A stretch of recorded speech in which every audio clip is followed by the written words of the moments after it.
আমি ভাবতে পারছি না মা। খুব সুন্দর লাগছে তোকে, অবিকল বউয়ের মতো। শুধু হাতে নোয়া শাখার পলাই নেই, আর মাথায় সিঁদুরটা নেই। মা আমি আমি ভাবতে পারছি না তুমি এসছো, জানো তো খুব ভালো লাগছে। দাঁড়াও বটুকদা, বটুকদা এটা একটু ঠাকুর ঘরে রেখে এসো না গো। হ্যাঁ দিদিমণি। আর দেখো না আমার মা এসছে। হ্যাঁ দিদিমণি, আমি মাকে চিনি গো, চিনি। এই মাকে কি ভোলা যায় বলো তো? দিদিমণি কি মাকে বুঝতে বলো? হ্যাঁ হ্যাঁ বলছি, তুমি যাও ঠাকুর ঘরে। হ্যাঁ হ্যাঁ হ্যাঁ হ্যাঁ। মা মা বলো না কি খাবে বলো, আমি তোমার জন্য রান্না করবো, বলো না কি খাবে অত বলো। ব্যস্ত হওয়ার দরকার নেই, আমি কিচ্ছু খাবো না। আমি তোর সাথে কিছু কথা বলতে এখানে এসেছি। কি হয়েছে মা?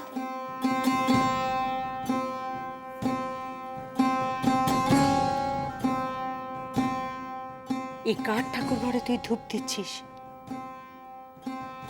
কার ঠাকুর ঘরে তুই পুজো করছিস?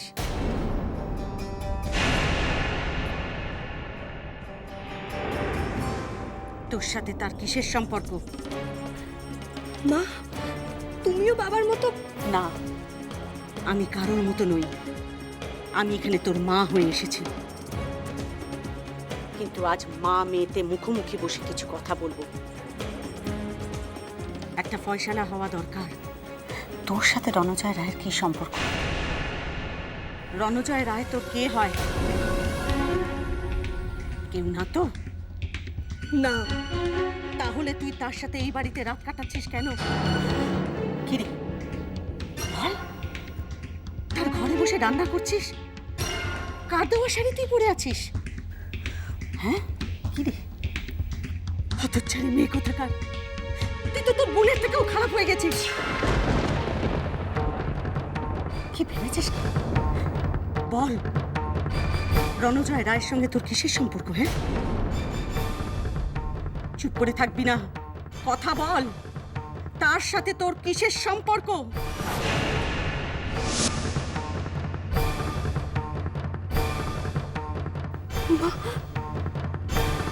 মা তুমি আমাকে ভুল বুঝছো। মা মা মা বিশ্বাস করো, তুমি আমাকে ভুল বুঝছো। আমি সত্যি বলছি।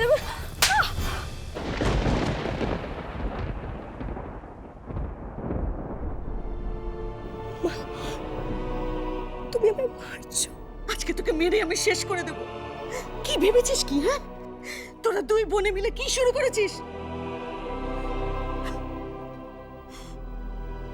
এক বোন 4 বছর আগে বাড়ি থেকে পালিয়ে গিয়ে মুখে কালি লাগিয়ে দিয়েছে, আরেক বোন অন্য পুরুষের সাথে রাত কাটাচ্ছে।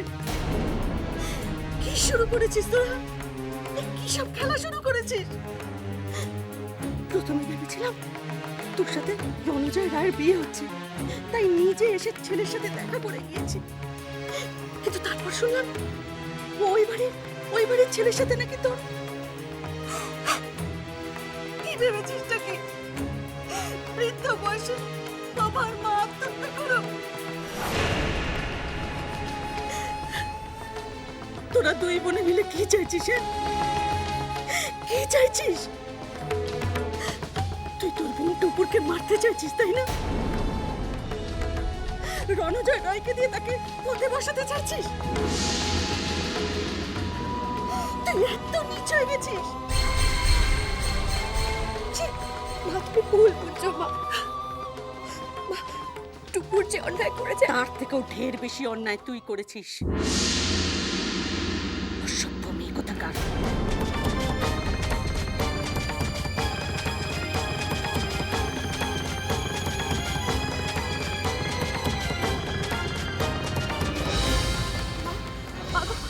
রাগ করো না মা, আমার কথাটা একটু বোঝো। আচ্ছা আচ্ছা তুমি একটু কিছু খেয়ে নাও অন্তত, প্লিজ মা একটু কিছু খেয়ে নাও। এই বাড়িতে খাওয়ার চেয়ে বিষ খেয়ে মরে যাওয়া অনেক ভালো। একটা কথা কান খুলে শুনে রাখ, আজ থেকে তুই মাকে মা বলে ডাকবি না, বাবাকে বাবা বলে ডাকবি না। তোর সাথে কোনো সম্পর্ক নেই আমাদের। তোর বাবা মা সবাই মরে গেছে।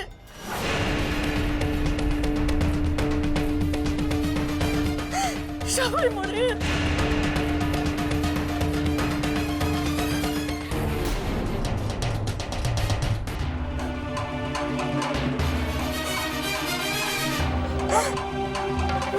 একটু দাঁড়াও মা, আমাকে তুমি ভুল বুঝো না মা। বিশেষ করে আমার কোনো উপায় ছিল না।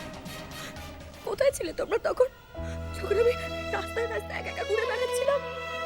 কোথায় ছিলে তোমরা? আমি সত্যি বলছি বাবা, কোনো উপায় ছিল না। আমি ভক্তভ্রষ্ট হয়েছি মা, আমি ভক্তভ্রষ্ট।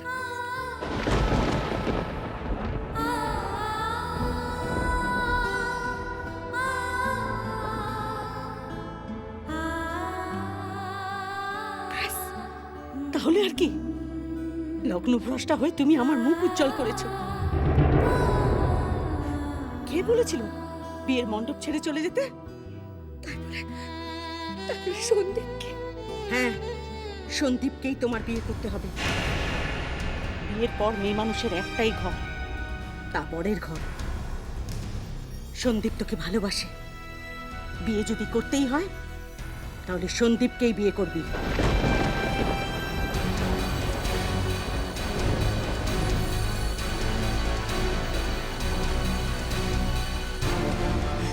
সন্দীপ যদি সত্যি আমায় ভালোবাসে মা, তাহলে তাহলে ওই মেয়েটা কে মা? বলো, ওই মেয়েটা কে? অত শত কথা বলতে পারবো না। একটা কথা তুই মাথায় রাখিস, আজকের পর থেকে তুই আমার মুখ দেখবি না। মা শোনো মা, কোনোদিন শুনবো না। যদি পারিস রণজয়কে বল তাড়াতাড়ি বিয়ে করতে। এ লজ্জা, আত্মীয় স্বজন কারোর কাছে মুখ দেখাতে আমি পারবো না। মা শোনো মা, আমাকে তো একবার শোনো।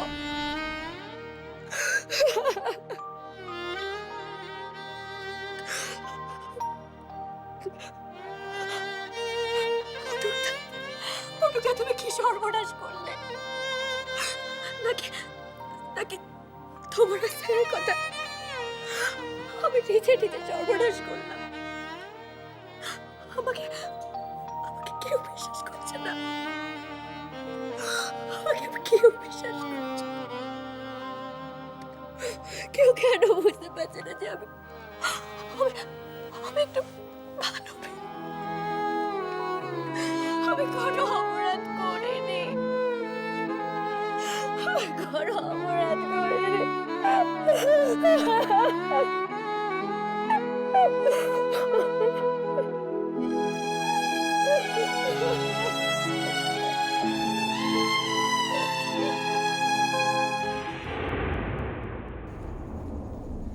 এই যে, কোথায় গেছিলেন?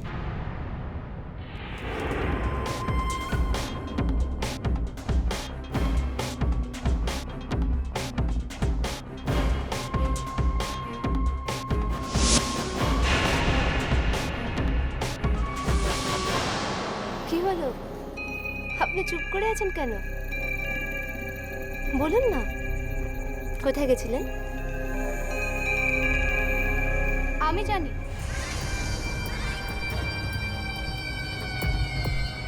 মা তার আদরের বড় মেয়ের কাছে গিয়েছিল, তাই না মা? ওমা সত্যি? তাহলে ফিরে এলেন কেন? মেয়ে থাকতে বললো না? জামাই তার শাশুড়িকে কেমন যত্ন করলো? নিশ্চয় করেছে। আফটার অল সে তো আর আমার মতো খারাপ মেয়ে নয়।